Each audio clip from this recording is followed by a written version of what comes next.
Pastor, em que momento que vai acontecer o juízo? Porque quando Jesus vier à Terra, esse juízo já vai ter ocorrido ou depois disso? Em que momento vai ser? Pastor, esse guardar a lei. Renan. Isso, a gente interpretando ali, tropeça em um só ponto.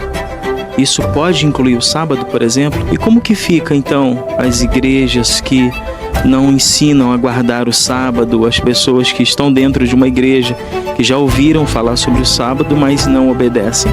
Pastor, eu aprendi que depois de Jesus, a lei do Antigo Testamento é como se ela tivesse ficado revogada. Porque numa passagem do Novo Testamento, quando Jesus foi questionado sobre quais eram o mandamento mais importante, ele falou apenas 2, como se fossem só 2, né? Amar a Deus sobre todas as coisas e ao próximo como a ti mesmo. E não citou todos os 10. Para o dia do juízo vai valer esses 2 que Jesus falou, os 10 do Antigo Testamento. Como fica essa questão da lei antes de Jesus e depois de Jesus?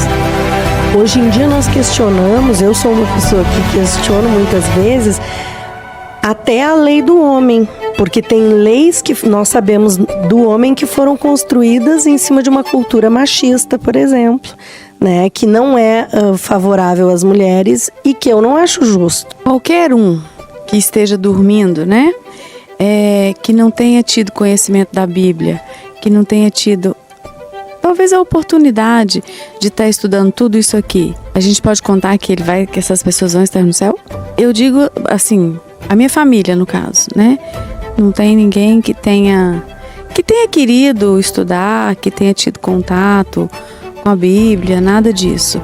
E a grande parte da minha família já morreu. Eu, que estou em busca, que procuro, que estudo,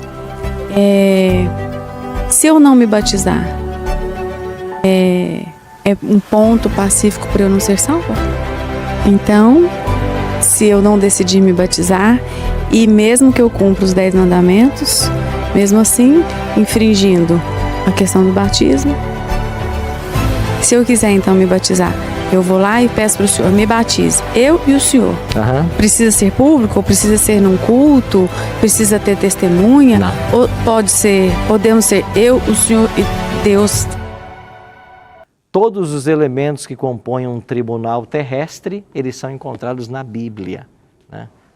Porque nós temos aqui cenas de juízo em toda a Bíblia e haverá finalmente um juízo final. O nosso planeta hoje, quase ou cerca de 7 bilhões de habitantes, você imagina quantas coisas acontecem todos os dias, né? Quantas cenas de injustiças se passam. Quantos deverão enfrentar o juízo divino? Abra a sua Bíblia em 2 Coríntios capítulo 5, verso 10. Porque importa que todos nós compareçamos perante o tribunal de Cristo, para que cada um receba segundo o bem ou mal que tiver feito por meio do corpo. Paulo é claro em dizer que todos nós um dia vamos comparecer perante o tribunal de Cristo. Ou seja, tudo que o ser humano faz é registrado. E por que isso é registrado? Porque nós vamos dar contas das nossas obras. Lembra que nós já vimos aqui que nós somos salvos pela graça, mas julgados pelas obras? O juízo é pelas obras? Então não pense você que aquilo que o ser humano pratica, e se ele age de má fé ou faz coisas erradas, vai ficar impune. E por que tem que ser assim? Porque se Deus criou um mundo e espera que haja decência e ordem, nós temos que entender que todo ser humano ele é responsável por suas ações, responsável por contribuir para o bem, para a paz, para o progresso. Nós somos responsáveis por isso. Em todos os momentos da história, nós encontramos injustiças. Na Bíblia está cheia de cenas de injustiças, mas todas estas pessoas envolvidas nessas cenas, um dia elas serão julgadas. Por quais coisas as pessoas serão julgadas? Eclesiastes disse, 12, verso 13 e 14, de tudo o que se tem ouvido, a suma é: teme a Deus e guarda os seus mandamentos, porque isso é o dever de todo homem. Agora olha o verso 14. Porque Deus há de trazer a juízo todas as obras, até as que estão escondidas, quer sejam boas, quer sejam más. Toda obra virá a juízo, até as que estão escondidas, até a que ninguém fica sabendo. mas o céu possui um registro infalível. E Cristo mesmo, em Mateus capítulo 12, foi quem declarou: digo-vos que de toda palavra frívola que proferirem os homens, dela darão conta no dia do juízo, porque pelas tuas palavras serás justificado e pelas tuas palavras serás condenado. Então Cristo chega ao ponto de dizer que pelas palavras nós vamos dar contas no dia do juízo. Toda palavra. Nós somos salvos pela graça, mas o juízo ele será pelas obras. E Deus não falha nesse juízo. Agora, quando esse tribunal divino se assentar, qual vai ser a norma do juízo? Eu entendo que hoje, quando você monta um tribunal, quando um tribunal se assenta, você tem lá um código pelo qual as pessoas são julgadas. Qual é esse código? Olha o que a Bíblia diz sobre isso. Vamos ler então 3 textos. O primeiro deles, Eclesiastes 12, 13, que acabamos de ler. De tudo que se tem ouvido, a suma é: teme a Deus e guarda os seus mandamentos, porque isso é dever de todo homem. Então, qual é o dever de todo homem? Guardar os mandamentos, guardar a lei de Deus. Agora, sabe o que é mais engraçado? Não pode haver governo se não houver lei. A ausência da lei produz a anarquia.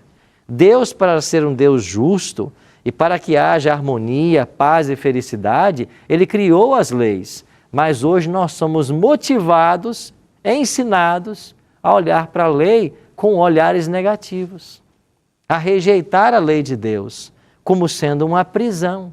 Alguns até dizem assim para mim: a lei de Deus é só não, não, não e não. O que eles não sabem é que por trás de cada não há uma bênção divina. Por exemplo, olha para o 6º mandamento: não matarás. O que Deus está dizendo com esse mandamento? Ele está dizendo para 7 bilhões de pessoas no planeta não tocar na sua vida. Ele está dizendo para o mundo inteiro: não toca na sua vida, na vida desse meu filho, dessa minha filha. Você não pode matar, você não tem esse direito. Olhe para o 7º mandamento: não adulterarás. Deus está dizendo para todos os homens: não olha para a esposa desse homem. Não olhe para o esposo dessa mulher. Ele é casado, ela é casada. Não adultere. Preserve a família. Deus diz: não dirás falso testemunho. Ele está dizendo: não engane meus filhos. Não fale mentira para eles. Não os tire da verdade. Eu pergunto: a lei então é a favor ou é contra? É uma bênção ou é uma maldição? Cada não de Deus é uma bênção. A lei de Deus é uma cerca que nos protege. E se nós seguíssemos a lei de Deus, quantos males a humanidade deixaria de sofrer? Os problemas que nós temos em nossa sociedade é por falta de obediência às leis. E a lei de Deus de forma especial. Sim, meu amigo. Pastor, em que momento que vai acontecer o juízo? Porque quando Jesus vier à Terra, esse juízo já vai ter ocorrido ou depois disso? Em que momento vai ser? Nós vamos aprender hoje que o juízo de Deus se divide em 3 fases. E em cada uma dessas fases, ela acontece em um momento. Então você vai perceber daqui a pouquinho de que esse juízo, ele tem 3 fases e a gente entende que ele já começou. Mas eu vou dar mais detalhes no transcorrer do estudo. Pode ser? Vamos a um segundo texto. Qual será a norma de Deus no juízo? Tiago 1,25 diz assim: mas aquele que considera atentamente na lei perfeita, lei da liberdade, e nela persevera, não sendo ouvinte negligente, mas operoso praticante, esse será feliz, bem-aventurado no que realizar. Como que Tiago chama a lei de Deus? A lei da liberdade. Por quê? Porque essa é uma lei que liberta, é uma lei que traz felicidade. E um último texto a respeito da norma do juízo, o próprio Tiago diz assim: qualquer que guarda toda a lei, mas tropeça em um só ponto, se torna culpado de todos. Porquanto aquele que disse não adulterarás, também ordenou não matarás. Ora, se não adulteras, porém matas, vens a ser transgressor da lei. falai de tal maneira e de tal maneira procedei, como aqueles que hão de ser julgados pela lei da liberdade. Então a Bíblia é clara em ensinar uma coisa: o juízo de Deus tem como norma a lei de Deus. Então cada ser humano, quando se assentar diante do juiz de toda a terra, ele vai dar conta de suas obras com base naquilo que está escrito na lei de Deus. Sim. Pastor, e se guardar a lei? Renan. Isso, a gente interpretando ali, tropeça em um só ponto. Isso pode incluir o sábado, por exemplo? Claro. A lei de Deus está registrada em 2 locais na Bíblia, de forma uníssona, junta, e depois espalhada no Novo Testamento. Você vai ter em Êxodo 20 e Deuteronômio 5. E em ambos os locais estão os 10 mandamentos. Então, se eu guardo 9 mandamentos, se não guardo um, e não importa qual seja, Tiago está dizendo que eu quebrei toda a lei. E como que fica, então, as igrejas que não ensinam a guardar o sábado, as pessoas que estão dentro de uma igreja, que já ouviram falar sobre o sábado, mas não obedecem, não guardam o sábado? Essa é uma boa pergunta que a gente tem que fazer para muitos líderes que querem ensinar a Bíblia e às vezes não ensinam o sábado ou até ensinam contra o sábado. Então existem 10 mandamentos na lei e nós temos que olhar para todos eles de igual forma. Então na matemática divina, 10 menos 1 aqui é 0. Tiago está dizendo, se você guarda toda a lei, mas tropeça num ponto, não importa qual seja, você é culpado de todos. Pastor, eu Daniele. aprendi que depois de Jesus, a lei do Antigo Testamento é como se ela tivesse ficado revogada. Porque numa passagem do Novo Testamento, quando Jesus foi questionado sobre quais eram o mandamento mais importante, ele falou apenas 2, como se fossem só 2, né? Amar a Deus sobre todas as coisas e ao próximo como a ti mesmo. E não citou todos os 10. Para o dia do juízo vai valer esses 2 que Jesus falou, os 10 do Antigo Testamento? Como fica essa questão da lei antes de Jesus e depois de Jesus? Quando eles perguntaram para Jesus qual era o maior dos mandamentos, essa foi a pergunta que eles fizeram para Cristo. Eles queriam de fato incriminá-lo de alguma forma. E se Jesus dissesse que qualquer um dos 10 era maior, ele seria questionado. Então o que respondeu Jesus? O maior mandamento é este: amar a Deus sobre todas as coisas. E o segundo é semelhante a ele: amar ao próximo como a ti mesmo. O que Jesus fez com a lei? Ele mudou? Ele alterou? Ou ele simplesmente resumiu? Ele resumiu os 10 em 2. Por quê? Porque quando você ama a Deus de todo o coração, você cumpre os primeiros 4 mandamentos, que tem a ver você com Deus. Não terás outros deuses diante de mim, não farás para ti imagem de escultura, não usará o nome de Deus em vão e lembra-te do dia de sábado. São 4 mandamentos que têm a ver você com Deus. Agora, quando você ama o próximo, você guarda os outros 6.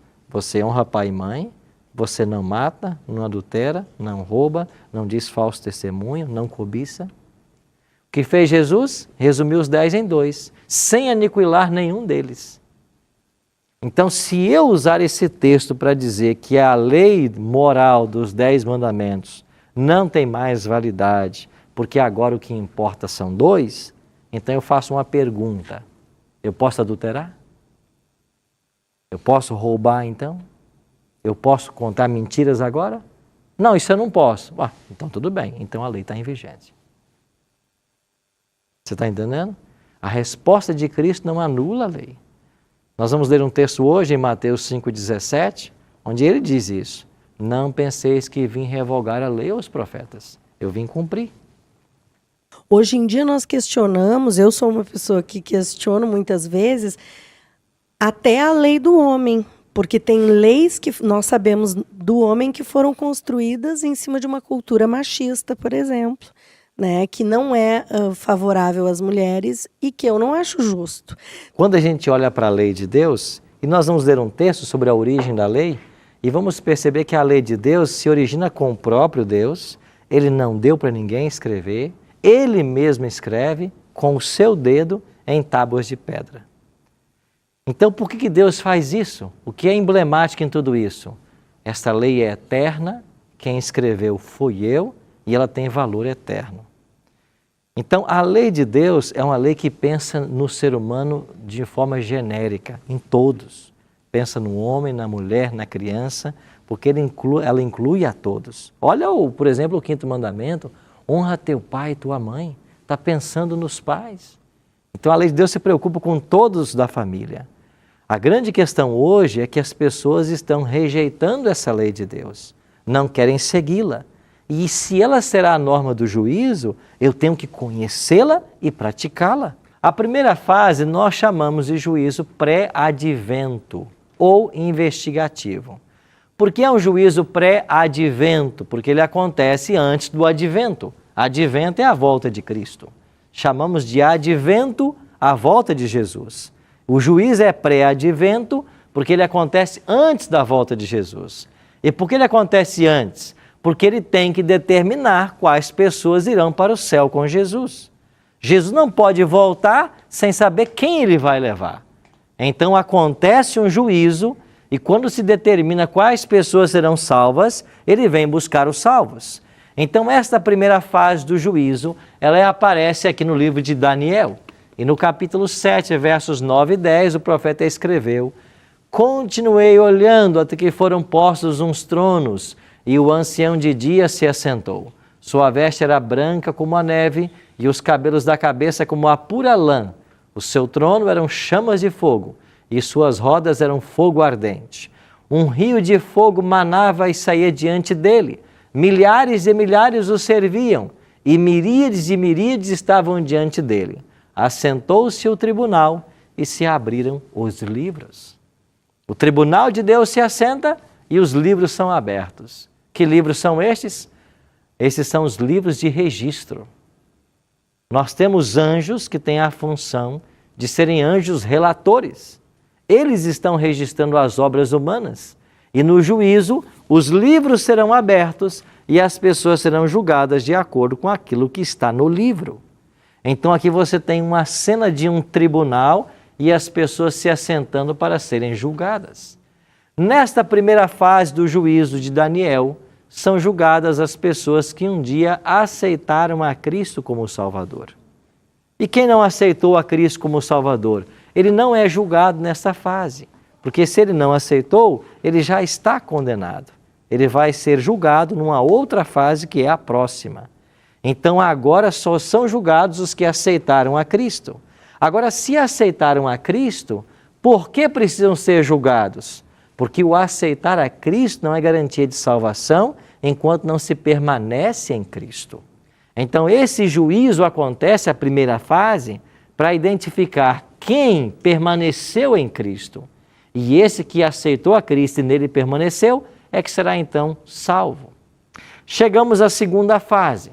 A segunda fase é chamada de juízo de comprovação ou comprobatório. Na realidade, aqui não se define mais a salvação da pessoa, mas apenas se comprova o porquê da sua perdição.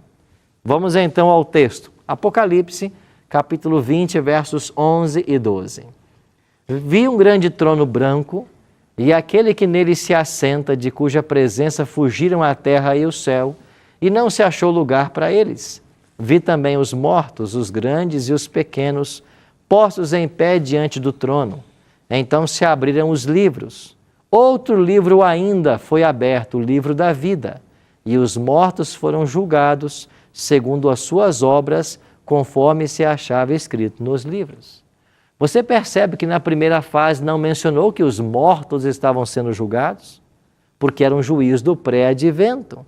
Agora aqui essa expressão, os mortos foram julgados, porque quando Cristo volta, nós aprendemos com Paulo que todos os ímpios morrem. Então são estes ímpios que estão mortos após a volta de Cristo, é que serão julgados agora. E quando acontece esse juízo? Durante o milênio. Então Jesus leva os salvos para os céus e começa o juízo dos ímpios. E esse juízo é um juízo de comprovação. Para quê? Apenas para identificarmos o porquê da perdição das pessoas.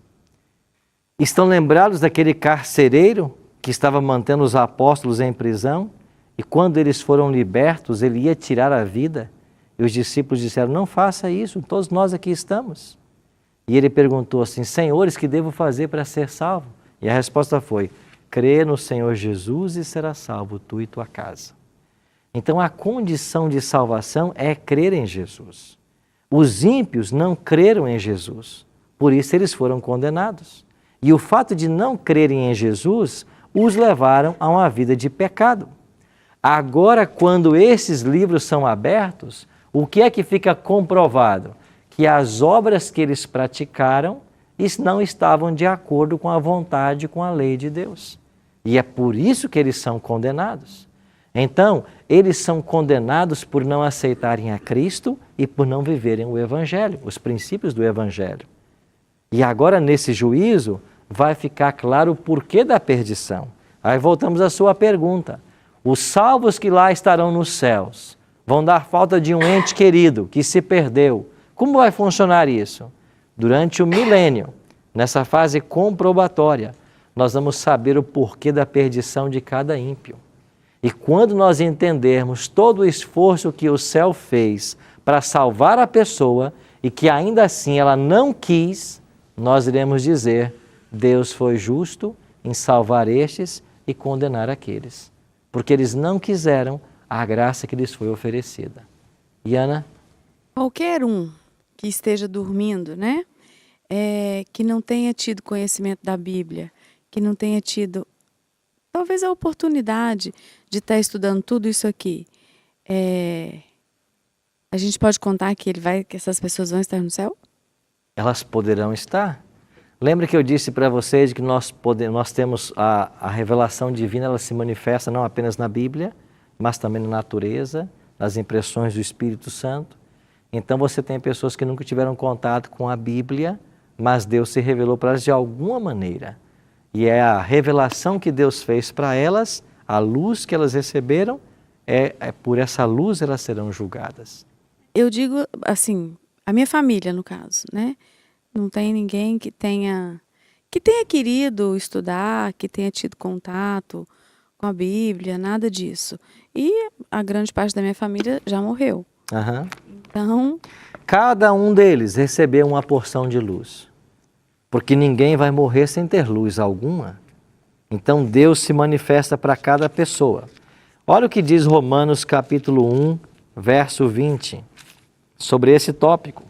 Romanos 1, 20 diz assim: porque os atributos invisíveis de Deus, assim o seu eterno poder, como também a sua própria divindade, claramente se reconhecem desde o princípio, sendo percebidos por meio das coisas que foram criadas.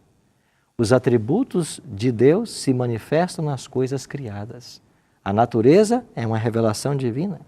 E quando você continua a leitura do capítulo 1 e depois mais adiante em Romanos, Paulo diz claramente: aqueles que sem lei pereceram, sem lei serão julgados.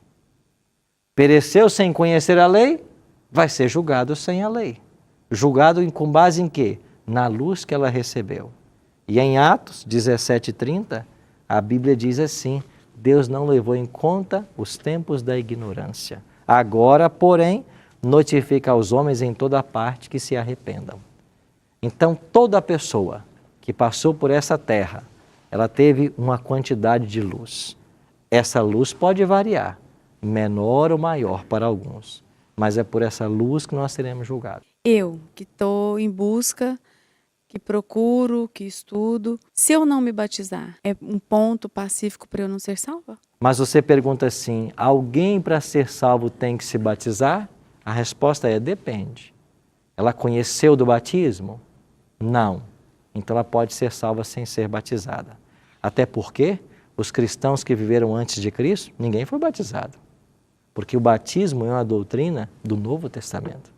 Agora, eu conheci a doutrina do batismo, eu descobri que eu tenho que ser batizado, eu tive a oportunidade de ser batizado e não quis. Aí eu vou para Marcos 16:16. Quem crer e for batizado será salvo. Então Jesus coloca em Marcos 16:16 duas condições para a salvação. Quem crer e for batizado será salvo. Eu tive a oportunidade, não fui batizado, não quis ser batizado. E batismo significa entrega a Cristo, remissão dos pecados, morte para a velha vida, nascimento para uma nova vida, de acordo com Romanos 6, 4 a 6. Então, uma pessoa assim não pode ser salva. Então, se eu não decidir me batizar, e mesmo que eu cumpra os 10 mandamentos, mesmo assim, infringindo a questão do batismo, no meu entender, pelo que a gente lê da Bíblia, não será salva. Quer uma analogia para tentar ajudar? Pensa em 2 jovens apaixonados. E eles dizem que amam um ao outro. E a moça diz assim, vamos marcar o nosso casamento. Ele diz, não quero me casar com você. Ah, você não me ama? Eu sou apaixonado por você. Vamos casar? Não quero casar com você. O que é o casamento? É uma demonstração pública de um compromisso que nós estamos assumindo porque nós nos amamos. E se eu digo para minha noiva, para minha namorada, que eu a amo e sem nenhum outro motivo, eu não quero me casar com ela, de fato eu não a amo. Eu posso até dizer que amo, mas eu não amo. Porque é no casamento que eu demonstro publicamente esse amor. É lá que eu formo os vínculos, porque eu quero estar com ela, como diz o voto, né? Até que a morte nos separe. Assim é o batismo. A gente conhece a Cristo, descobre que Ele desceu dos céus, fez tudo por nós e finalmente morreu a nossa morte. Eu amo esse Senhor. Ah, mas eu não quero me batizar. Eu não quero compromisso com Ele. se eu quiser então me batizar, eu vou lá e peço para o senhor, me batize, eu e o senhor.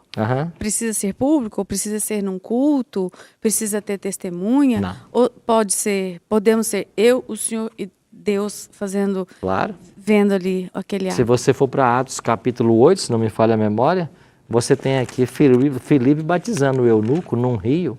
Não tinha ninguém para testemunhar do batismo. Deixa eu ver aqui. Atos 8, 26 em diante. Não teve testemunhas. O discípulo Filipe batizou um eunuco, só estavam os 2. Não havia testemunhas. Agora, quando a gente vai se casar e quer contar para todo mundo que a gente está apaixonado e escolheu essa pessoa para viver o resto da vida, a gente não quer ocultar isso de ninguém. Quando a gente quer se unir a Cristo e declarar a nossa fé, a nossa entrega a Ele, a gente também gosta de fazer isso como um ato público. Por isso os batismos geralmente são públicos. Assim é o Evangelho. E por que tem que haver o juízo? Para saber quem aceitou, quem não aceitou, quem viveu à luz da revelação e quem não viveu. Então Deus é justo. E é por isso que há esse juízo. E quando nós chegamos então à terceira fase do juízo, ou a última, é o juízo executivo. E o que é essa terceira fase? É simplesmente a aplicação da sentença. O texto de Apocalipse 27 a 9 diz que quando se completarem os 1000 anos, Satanás será solto de sua prisão. Lembra que o diabo é preso quando Jesus volta? E fica preso 1000 anos? 1000 anos depois ele é solto. Por que ele é solto? Porque os ímpios ressuscitaram. E aí a Bíblia diz assim, e sairá a seduzir as nações que há nos 4 cantos da terra, Gog e Magog, a fim de reuni-las para a peleja. E o número desses, dos perdidos, é como o quê? A areia do mar. Eu penso assim, que texto triste para Jesus. Os perdidos serão como a areia do mar. Quantas pessoas não aceitaram, não escolheram? O poder de Deus é limitado pela ação humana. Ele pode fazer o mar vermelho se abrir, ele faz a terra tremer, ele transforma a água em vinho, ele faz um aleijado de 38 anos paralítico andar, mas ele não pode forçar você a dizer sim. Ele não pode. E por que ele fez isso? Porque ele é amor. Porque se ele não fosse, ele te projetava para obedecer. E você seria um robô. Ele é amor. E um dia Deus vai lamentar. Sabe quando vai ser? Esse dia aqui. Porque Ele vai ter que enviar fogo dos céus para queimar os filhos que Ele criou para viver eternamente com Ele. E por que Ele faz isso? Porque Ele é amor. Porque se esses filhos vivessem eternamente em pecado, eles viveriam eternamente em sofrimento. Porque o pecado só traz sofrimento. só traz dor, só traz tristeza. E para que a alegria e a harmonia do universo voltem a reinar, o pecado tem que ter um fim. O seu originador tem que ter um fim. E o dia está marcado. Infelizmente, aqueles que não estão abraçando a Cristo estão se colocando no terreno encantado de Satanás. Porque ninguém pode ficar em cima do muro nas questões espirituais. Você não pode. Você não pode ficar em cima do muro nas questões espirituais. E quando você não abre o seu coração para Cristo, não se engane. É o inimigo quem toma conta. Aos poucos ele vai tomando conta. Você começa a achar natural as coisas. Começa a agir do seu jeito, viver as suas ideias, fazer do jeito que você acha certo. E pouco a pouco o inimigo toma espaço. Mas o Espírito de Deus vai insistir com você. Ele vai insistir com você. Ele vai falar com você. Ele vai trabalhar no seu coração, enquanto Ele puder. E o dia que você deixar de ouvir a voz dEle, não se engane. Não é porque Ele deixou ou desistiu de você. É porque você desistiu dEle. E você foi para tão longe que você não mais pode ouvir a voz dEle. No juízo de Deus, todos os casos serão decididos. E nós temos que orar para que esse juízo chegue logo. Sabe por quê? Porque quando Ele chegar, nós seremos libertos e seremos levados para a eternidade.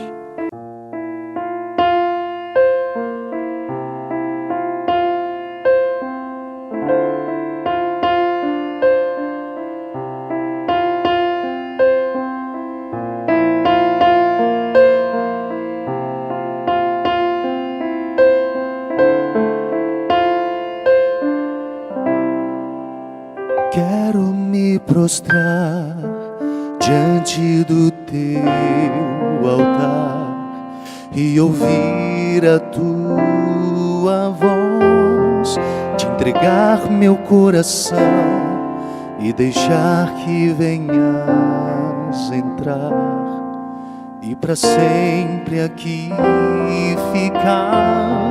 Não me deixes caminhar sem tua direção. Aonde quer que eu vá, contigo quero estar. Fica ao meu lado, Pai, vem em mim morar. Vem me envolver com teu abraço, deixa eu segurar a tua mão. O meu coração te dou, sonda-me, Senhor, e me conheces, esquadrinhas todo meu pensar. Em tuas mãos eu quero estar.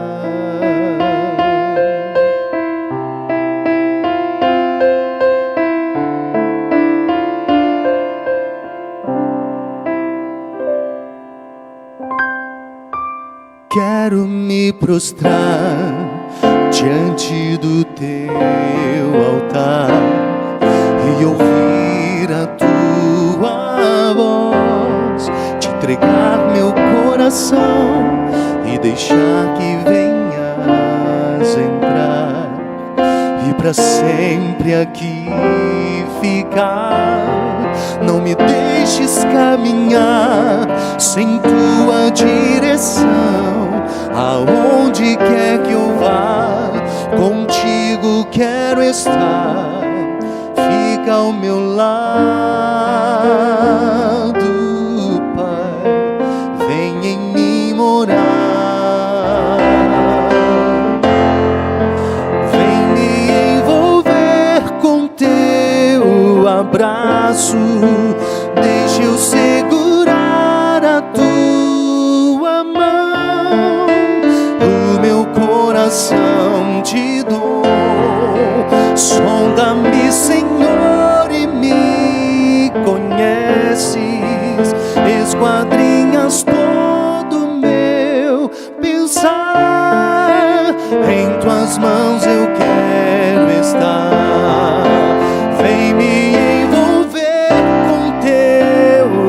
braço, deixa eu segurar a tua mão.